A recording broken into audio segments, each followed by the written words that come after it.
क्या होगा जब एक साधारण लड़का अच्छी अच्छी वीडियो देखकर दूसरी दुनिया में पहुंच जाए, एक पूरे शहर का लॉर्ड बन जाए और उसके आसपास खूबसूरत लड़कियों की लाइन लग जाए। सुनने में तो ये किसी सपने जैसा लगता है, लेकिन काजामा की जिंदगी इतनी आसान नहीं है। जिस शहर का वो लॉर्ड बना है वो गरीबी, भूखमरी और दुश्मनों से घिरा हुआ है। लोगों के पास खाने तक की कमी है और शहर कभी भी बर्बाद हो सकता है। लेकिन काजामा अपनी पृथ्वी की नॉलेज का इस्तेमाल करके नई नई चीजें बनाता है, व्यापार शुरू करता है और धीरे धीरे पूरे शहर को बदलना शुरू कर देता है। जैसे जैसे उसकी ताकत और दौलत बढ़ती है, वैसे वैसे उसके आसपास खूबसूरत और ताकतवर लड़कियां भी जुड़ने लगती हैं। कई राजकुमारियां, कई बीस्ट गर्ल जो उसके लिए कुछ भी करने को तैयार हैं। लेकिन दूसरी तरफ उसके दुश्मन भी लगातार बढ़ रहे हैं और कई लोग उसकी जान के पीछे पड़े हुए हैं। तो क्या काजामा अपने शहर को दुनिया की सबसे ताकतवर सिटी बना पाएगा? क्या वो अपने सभी दुश्मनों को हरा पाएगा? और आखिर उसके हेरम में कितनी लड़कियां शामिल होने वाली हैं? जानिए आज की इस मजेदार और शानदार मानवा की कहानी में। दोस्तों, अगर आपने पिछले पार्ट्स नहीं देखे हैं तो पहले उन्हें देख लें, वरना स्टोरी समझ नहीं आएगी। रियान सम्मान से झुककर कहता है, बिल्कुल माय लॉर्ड, मुझे ये मौका देने के लिए आपका बहुत बहुत शुक्रिया। अब दूसरी तरफ ग्रैंडमा मैरी कहती हैं, वीरा, क्या कोई नोबल सच में हमें अपनाएगा? आखिर हम लोग डेमी ह्यूमन हैं। वीरा कहती है, चिंता मत करिए, मेरे मास्टर दूसरे नोबल्स जैसे नहीं हैं। संग सिटी में इंसान और डेमी ह्यूमन दोनों अपने दम पर काम करके अपना गुजारा करते हैं। ग्रैंडमा मैरी कहती हैं, लेकिन हमारे साथ इतने सारे बच्चे हैं और मैं भी अब बहुत बूढ़ी हो चुकी हूं। हम लोग तो किसी तरह काम करके अपना पेट भर लेंगे, लेकिन इन बच्चों का क्या होगा? यह सुनकर वीरा अपने मन में कहती है, ग्रैंडमा सही कह रही हैं। इतने सारे बच्चों के रहने, खाने और उनकी देखभाल में बहुत खर्च आएगा। फिर वीरा मुस्कुराकर कहती है, आप चिंता मत करिए, मैं कोई ना कोई रास्ता जरूर निकाल लूंगी। अगर हम सब मिलकर मेहनत करेंगे तो इन बच्चों को कभी कोई तकलीफ नहीं होगी। याल कहता है, मैं वीरा की बात से सहमत हूं। आप चिंता मत करिए, मैं ताकतवर हूं, इसलिए सबसे ज्यादा काम मैं ही करूंगा। दूसरी तरफ हमें संग सिटी का सीन दिखाया जाता है। एनी बेचैनी से कहती है, वो लोग तो कह रहे थे कि जल्दी लौट आएंगे, अभी तक आए क्यों नहीं? काजामा कहता है, उनके साथ छोटे छोटे बच्चे भी हैं, इसीलिए आने में देर हो रही होगी। तभी काया दूर की ओर देखते हुए कहती है, देखो वो लोग आ गए।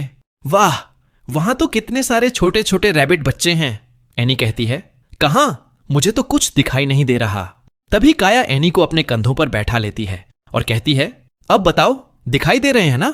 एनी खुशी से कहती है, हाँ अब दिख रहे हैं, वो रहे। फिर एनी जोर से आवाज लगाती है, मीरा, वीरा, इधर यहां पर। अब वीरा खुशी से कहती है, वो रहे मेरे मास्टर, हमें लेने के लिए खुद यहां आए हैं। ग्रैंडमा मैरी हैरानी से कहती हैं, क्या एक नोबल हमें अपनी सिटी ले जाने के लिए खुद यहां आए हैं? यह कैसे हो सकता है? अब काजामा मीरा से कहता है, तुम्हारा स्वागत है, तुम इतनी लंबी यात्रा करके आई हो, जरूर बहुत थक गई होगी। मीरा कहती है, नहीं, मैं बिल्कुल ठीक हूं। तभी एनी मीरा को एक तरफ ले जाती है और पूछती है, मीरा, तुम ठीक तो हो ना? कहीं चोट तो नहीं लगी? दिखाओ कहां लगी है? उधर काजामा बाकी लोगों से कहता है, संग सिटी में आप सभी का स्वागत है। फिर वीरा काजामा के पास आकर कहती है, मास्टर, मैं इन बच्चों की परवरिश के लिए जी जान से मेहनत करूंगी, प्लीज इन्हें यहां से मत भेजिए। काजामा कहता है, मैंने कब कहा कि मैं इन्हें यहां से भेज दूंगा? वीरा हैरानी से कहती है, क्या आप इन्हें नहीं निकालेंगे? काजामा कहता है, जिस पल तुम लोग संग सिटी में कदम रखते हो, उसी पल से तुम मेरे लोग बन जाते हो और अपने लोगों को रहने की जगह और खाना देना मेरी जिम्मेदारी है। एनी कहती है, वीरा, चिंता करने की कोई जरूरत नहीं है। जैसे ही मास्टर को पता चला कि तुम्हारे साथ बच्चे भी आ रहे हैं, उन्होंने उनके रहने के लिए पहले ही घर तैयार करवा दिया था। काजामा कहता है, हे मीरा, तुम जाकर आराम करो। फिर काजामा सोफिया से कहता है, सोफिया, इन्हें इनका घर दिखा दो। सोफिया मुस्कुराकर कहती है, सभी लोग मेरे पीछे आइए। उधर ग्रैंडमा मैरी याल से धीरे से कहती हैं, याल, तुम्हें क्या लगता है, क्या हमें सच में एक नोबल पर भरोसा करना चाहिए? याल कहता है, मुझे भी समझ नहीं आ रहा। ग्रैंडमा मैरी कहती हैं, अगर यहां कुछ भी गलत लगे तो तुम सब बच्चों को लेकर तुरंत यहां से निकल जाना। याल कहता है, ठीक है ग्रैंडमा, मैं ऐसा ही करूंगा। अब कुछ देर बाद सोफिया कहती है, ये रहा आपका नया घर। घर देखकर सभी लोग शॉक्ड रह जाते हैं। वो कहते हैं, ये तो बहुत बड़ा है। सभी बच्चे खुशी खुशी अंदर आ जाते हैं। वो चारों तरफ देखते हुए कहते हैं, वाह, ये जगह तो सच में बहुत सुंदर है। ये चादरें कितनी मुलायम हैं और इनमें से कितनी अच्छी खुशबू आ रही है। क्या हम सच में अब यहीं रहेंगे? सुमी कहती है, ग्रैंडमा, ये गद्दा कितना आरामदायक है और अगर हम इस पर सोएंगे तो हमें कभी ठंड नहीं लगेगी। ग्रैंडमा मैरी चारों ओर देखते हुए कहती हैं, ये तो बहुत ही अच्छा है। ऐसा लग रहा है जैसे मैं कोई सपना देख रही हूं। तभी सोफिया खाने की ट्रे लेकर आती है और कहती है, सभी लोग अपना सामान रख दीजिए और आकर खाना खाइए। ये सुनते ही सभी बच्चे खुशी खुशी खाने की तरफ दौड़ पड़ते हैं। सोफिया मुस्कुराकर कहती है, अरे आराम से, सब लोग एक लाइन में खड़े हो जाओ, मैं सभी को खाना दूंगी। फिर सभी बच्चे खुशी खुशी खाना खाने लगते हैं। तभी काजामा कहता है, आज से तुम लोगों को हर दिन खाना मिलेगा और तुम सभी बच्चों को स्कूल भी जाना होगा और जब तक तुम लोग 15 साल के नहीं हो जाते तब तक तुम्हारी पूरी जिम्मेदारी मेरी होगी। फिर 15 साल के बाद तुम लोग पेमेंट करना। ग्रैंडमा मैरी भावुक होकर कहती हैं, माय लॉर्ड, आपका बहुत बहुत शुक्रिया। काजामा उन्हें उठाते हुए कहता है, ग्रैंडमा मैरी कृपया उठिए, मुझे आपकी मदद भी चाहिए। ग्रैंडमा मैरी कहती हैं, मेरी मदद? काजामा कहता है, हाँ, मैं चाहता हूं कि आप अनाथ आश्रम की वाइस प्रेसिडेंट बने और इन बच्चों की देखभाल करें। आप इन्हें सिखाएंगी कि इंसान और डेमी ह्यूमन एक साथ मिलजुल कर रह सकते हैं और इस काम के बदले में मैं आपको हर महीने एक सिल्वर कॉइन दूंगा। तो बताइए, क्या आप ये जिम्मेदारी स्वीकार करेंगी? ये सुनकर ग्रैंडमा मैरी की आंखों में आंसू आ जाते हैं। वो भावुक होकर कहती हैं, माय लॉर्ड, आप हमारे लिए इतने अच्छे क्यों हैं? इंसान तो डेमी ह्यूमन से नफरत करते हैं ना? काजामा कहता है, मुझे इससे कोई फर्क नहीं पड़ता कि कोई इंसान है या डेमी ह्यूमन। मेरे लिए दोनों बराबर हैं और मैं सबके साथ एक जैसा व्यवहार करूंगा और संग सिटी में हर कोई एक समान है। अब सभी बच्चे काजामा को एक हीरो की तरह देखने लगते हैं। उधर काजामा अपने मन में कहता है, असल वजह तो यह है कि मुझे डेमी ह्यूमन इंसानों से भी ज्यादा क्यूट लगते हैं। फिर हमें सुपर रेस्टोरेंट का सीन दिखाया जाता है। एलिजा खाना खाकर बाहर आते हुए कहती है, मेरा पेट भर गया और मैंने सुना है कि यहाँ का चिकन का पकोड़ा भी बहुत स्वादिष्ट है। मैं कल फिर आकर उसे जरूर खाऊंगी। इतना कहकर वो अपना पर्स छूती है। अचानक उसका चेहरा बदल जाता है। एलिजा हैरानी से कहती है, रुको, मेरा पर्स इतना हल्का क्यों लग रहा है? वो जल्दी जल्दी सारे सिक्के बाहर निकालकर गिनने लगती है और घबराकर कहती है, अरे नहीं, मैं इस सुपर रेस्टोरेंट में इतनी बार खाना खा चुकी हूं कि मेरा लगभग सारा पैसा ही खत्म हो गया है। अब कुछ देर बाद एलिजा नौकरी के लिए लगे हुए नोटिस को देखती है और कहती है, पब्लिक के बीच काम करना मेरे लिए आसान नहीं होगा, लेकिन यहां की सैलरी तो बहुत ज्यादा है। अगर मुझे ये नौकरी मिल गई तो मैं रोज सुपर रेस्टोरेंट में खाना खा सकूंगी। तभी सोफिया वहां आती है और पूछती है, क्या तुम नौकरी ढूंढ रही हो? एलिजा कहती है, हाँ, मैं यहां काम करना चाहती हूं। सोफिया कहती है, ठीक है, मेरे साथ आओ। फिर वो सभी लोग रेस्टोरेंट के अंदर पहुंच जाते हैं। फिर वो सभी लोग चारों तरफ देखकर कहते हैं, वाह, ये जगह तो सच में बहुत शानदार है। सोफिया कहती है, मास्टर, आपने जो डिजाइन दिया था मैंने उसे देखकर ये तैयार किया है। फिर इसमें लोगों की पसंद की कुछ और चीजें भी जोड़ दी हैं। काजामा मुस्कुराकर कहता है, सोफिया, सच में तुमने बहुत अच्छा काम किया है। अब काया कहती है, मेरा ये हॉर्न सबसे बढ़िया है यहां पर दिखने में। एनी तुरंत कहती है, बिल्कुल नहीं, मेरा लॉलीपॉप सबसे अच्छा लग रहा है। ये तो एकदम पिज्जा जैसा दिख रहा है। फिर दोनों आपस में बहस करने लगती हैं। उधर एलिजा अपने मन में कहती है, लगता है ये लोग मुझे पूरी तरह भूल ही गए हैं। फिर एलिजा सोफिया से कहती है, हे, तुम मुझे नौकरी पर रखोगी या नहीं? सोफिया चौंक कर कहती है, ओह, मुझे माफ करना, तुम्हारा नाम क्या है? एलिजा कहती है, मेरा नाम एलिजा है। सोफिया कहती है, मैं सोफिया हूं। पहले हमें दिखाओ कि तुम क्या कर सकती हो। हम देखेंगे कि तुम वेटर की नौकरी के लिए सही हो या नहीं। अब एलिजा सबसे पहले सबके सामने पानी रख देती है। फिर सभी लोग अपना अपना खाना ऑर्डर करने लगते हैं। एलिजा ध्यान से हर ऑर्डर लिखती है और एक एक करके सभी का ऑर्डर दोबारा पढ़कर सुनाती है। अब सबके ऑर्डर लिखने के बाद एलिजा रसोई की तरफ चली जाती है। मीरा कहती है, ये कोई साधारण लड़की नहीं लगती।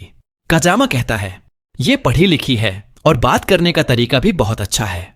मुझे पूरा यकीन है कि ये किसी बड़े परिवार से है।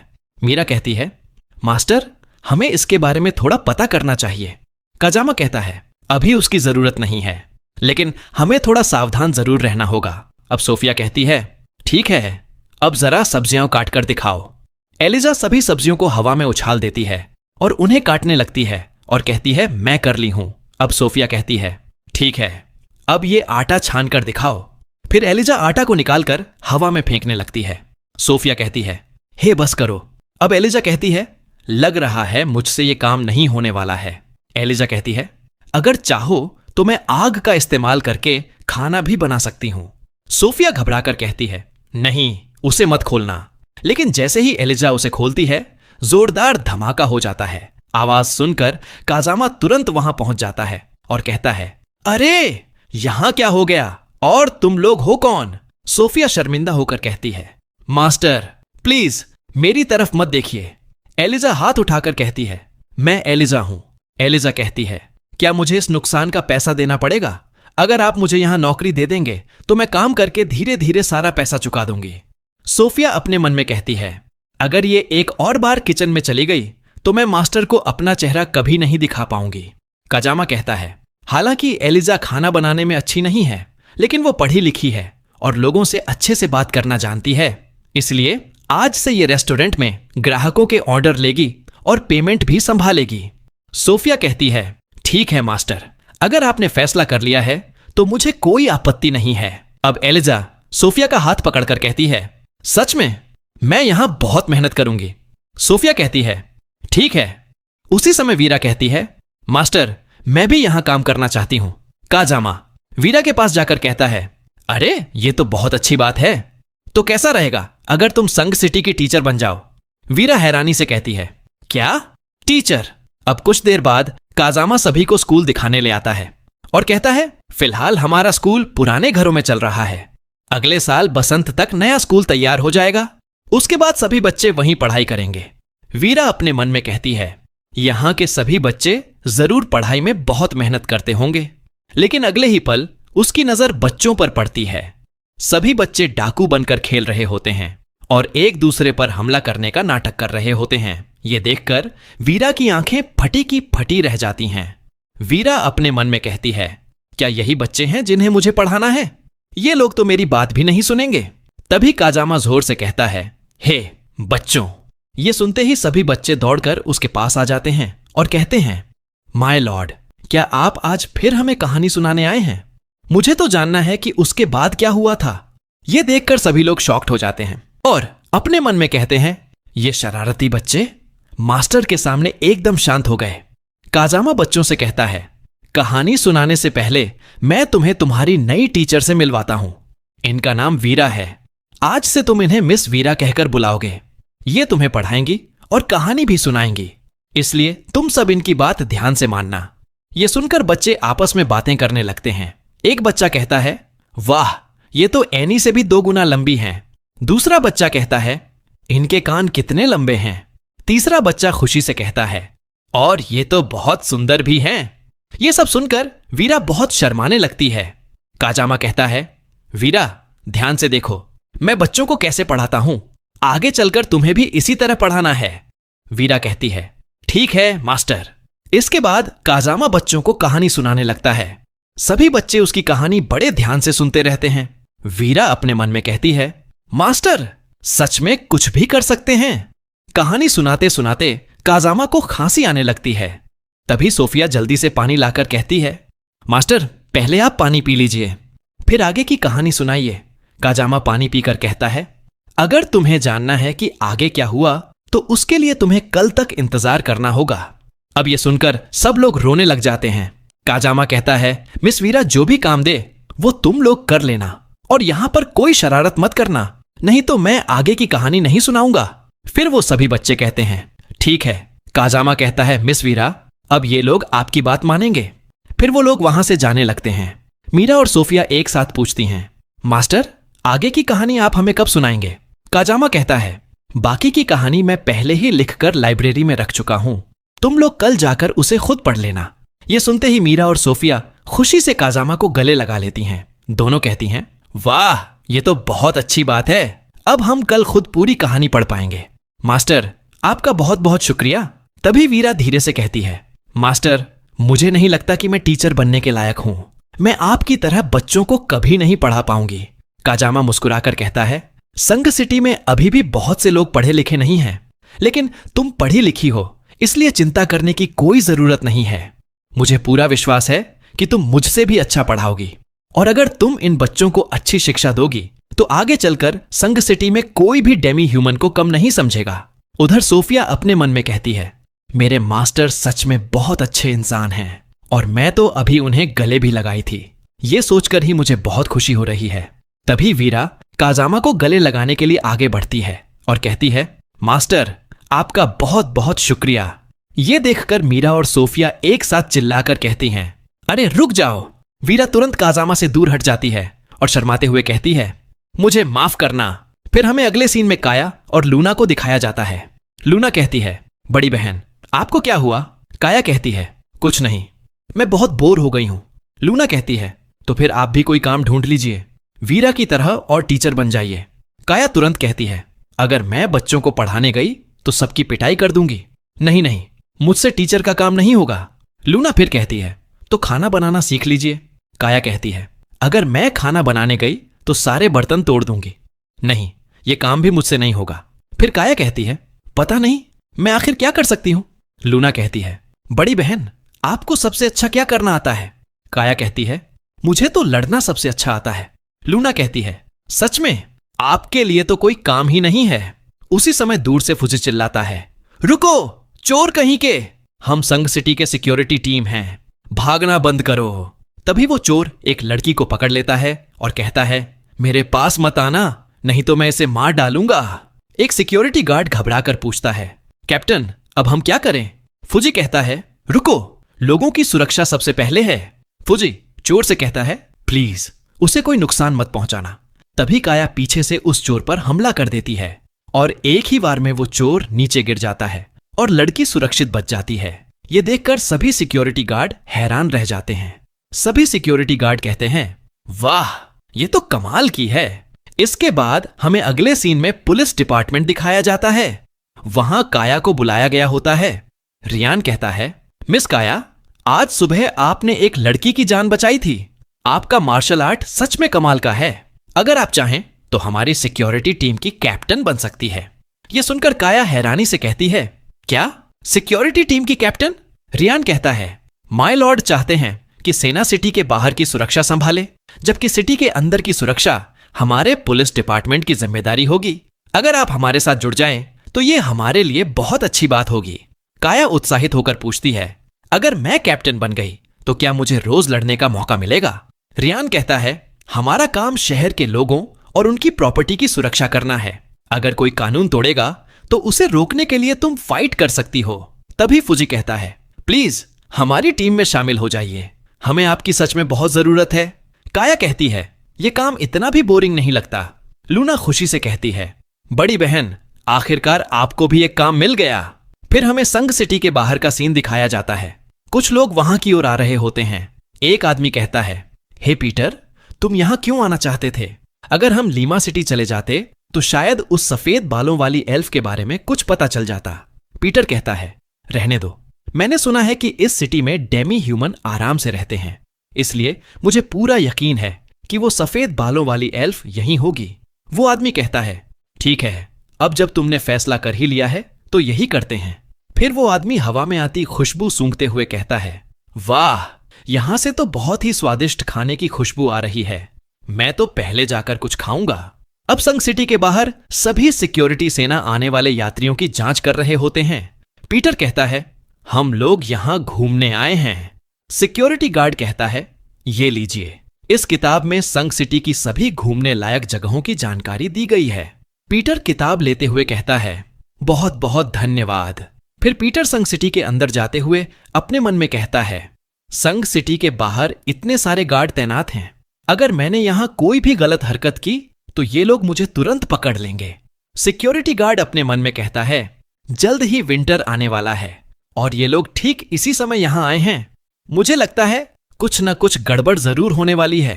अब वो सिक्योरिटी गार्ड अपने एक साथी से कहता है, जल्दी से ये पेपर इंटेलिजेंस टीम तक पहुंचा दो, मुझे शक है कि ये लोग यहां कुछ गड़बड़ करने वाले हैं।